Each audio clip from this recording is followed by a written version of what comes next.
Hello, hi, welcome once again to M5's new English language learning program, Let's Speak English. I'm Gav Duncan and I'm here on your TV screen to help you learn English. Now, are you sitting comfortably? Yes? Good. And are you ready for today's lesson? Yes? Good. Okay, well let's learn English together. Hello, hello, hello, hello, hello. Hello there, Hungarian TV viewers. How are you all today? Well, I hope that you're all well today. No aches, no pains, no problems. All right, here we are again. Back in the studio, here, sandwiched between Christmas and the New Year. Ready again to have a look at what we learned in weeks 11 to 14. So, are you ready for some more revision? I bet you are. Well then, let's get it on. Bring it on, bring it on. Let's revise. Okay, well, last lesson we had another look at the relationships between Mary's brother and sister and Alfredo and Mary's children. We learned that Gordon is the kid's uncle and Jane is the children's aunt. We also learned that John and Tim are Gordon and Jane's nephews, and Elizabeth and Doreen are Gordon and Jane's nieces. Great. Okay, so on we go. In week 12, in the 12th week, in lesson 58, in the 58th lesson, we met the comparative adjective form.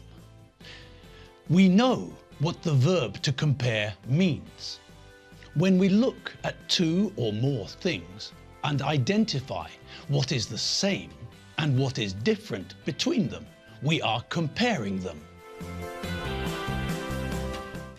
The verb to compare means to look at more than one thing and see the similarities and differences between the things.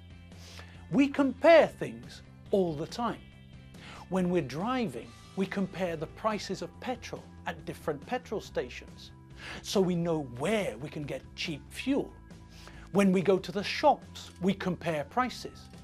I can buy this can of tomatoes for 345 forints, or this can of tomatoes for 430 forints. When we want to buy a new TV, we go to a TV shop and compare different TVs. We look at the information about the TVs. We compare the different pictures. We compare the remote controls. We compare lots of things before we make a decision. Now, think about the adjective old. I am 46 years old. I'm 46. Muddy, who is sitting over there, is 42 years old. He's 42. I am 46. He's 42. Now, by using a comparative adjective, I can join the two sentences together, like this. I am older. Older is a comparative adjective. It tells us that I was born before him. What about the adjective tall? Well, I'm 1 meter 89 centimeters tall. Modi is 1 meter 78 centimeters tall. I am taller. Again, taller is a comparative adjective. Now, what about looking at the sentence from the other side?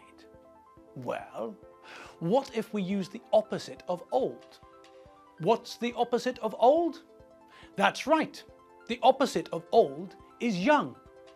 So, Modi is 42 and I'm 46, so Modi is younger. And what about the other sentence? What if we use the opposite of tall? What's the opposite of tall? That's right, the opposite of tall is short, so Modi is shorter. So, as we can see in the examples, the comparative form is usually the adjective with er at the end. Old becomes older. young becomes younger. Short becomes shorter. Now, in week 12, lesson 58, that is, in the 12th week, in the 58th lesson, we learned about spelling the comparative form of adjectives. When we looked at the spelling, we met syllables. Do you remember? First, we have to learn what a syllable is. A what, Gav? A syllable. What's a syllable? Well, a syllable is a part of a word which has got a vowel sound. Eh? Eh? What?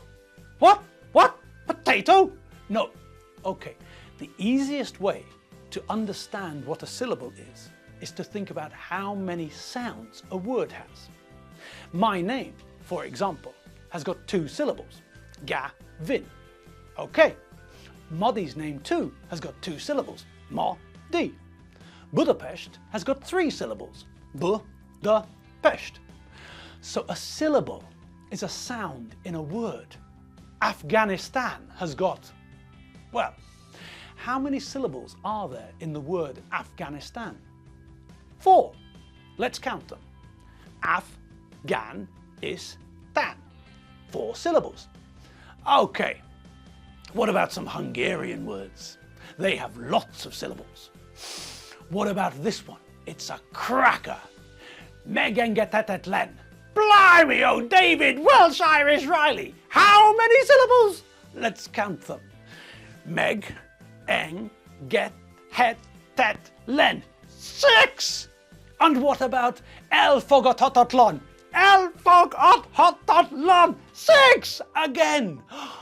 Okay, so now we know what a syllable is. What's the point? Well, the point is that for words with 1 syllable, we add ER.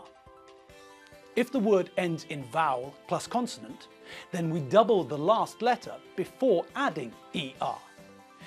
If the word ends in Y, we change the Y to IER. So, Modi's old, but I'm older. 45 degrees Celsius is hot, but 650 degrees Celsius is hotter. And 500 kilograms is heavy, but 1.5 tons is heavier. In lesson 59, we also looked at the spelling of the comparative form.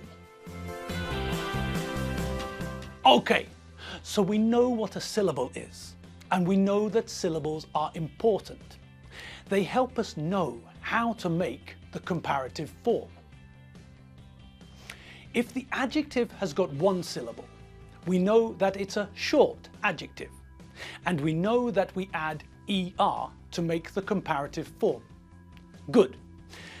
Now, let's look at some more spelling rules for the comparative form.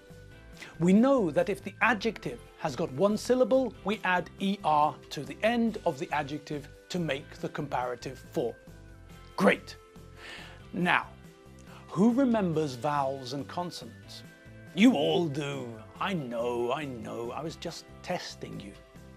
Okay, so just to make sure, vowels are A, E, I, O, and U. And consonants are B, C, D, F, G, H, J, K, L, M, N, P, Q, R, S, T, V, W, X, Y, and Z. Great. Now, if the adjective ends in vowel plus consonant, then what happens? Well, if the end of the adjective is vowel plus consonant, we double the last letter before adding ER. So, can we think of an adjective which ends in vowel plus consonant? Well, what about the adjective big? That ends in vowel plus consonant, doesn't it? I is a vowel and G is a consonant. Okay, OJ. So this means that when we make the comparative form, we double the last letter before we add ER. So big becomes bigger. Great. And what about that other group? Which group, Gav? The group of words that ends in Y. Oh, that group. Yes, that group. So, what happens to an adjective which ends in Y? How do we change the adjective to make the comparative form? Well, with adjectives ending in Y, we replace the Y with IER. So, happy, for example, becomes happier. The comparative form of happy is happier.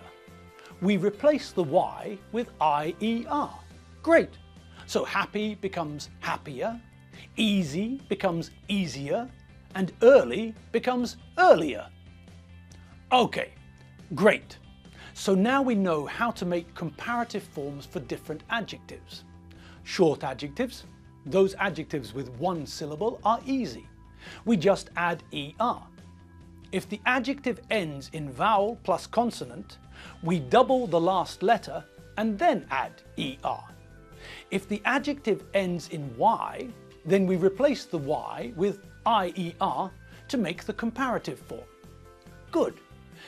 Now what about longer adjectives? Well, if the adjective has 2 or 3 or 4 syllables, then we don't change the adjective. We put more in front of it. So, if we have a long adjective like careful, for example, the comparative form is not carefuller, but more careful. If we look at the adjective expensive, the comparative form is not expensiver, but more expensive.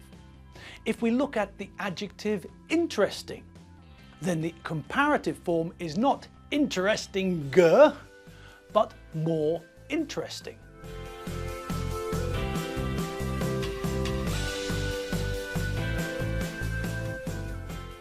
Now, before we start practicing comparative adjectives, there's a couple which are irregular. Ha! Irregular words in English? Surely not.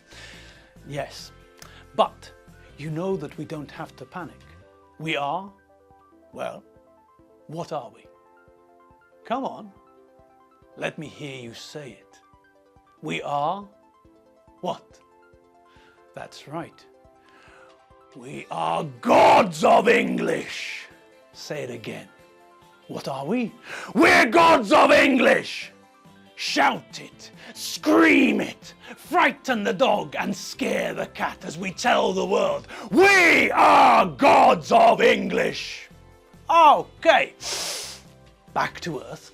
So, let's have a look at the irregular adjectives. Okay, now here's good and well.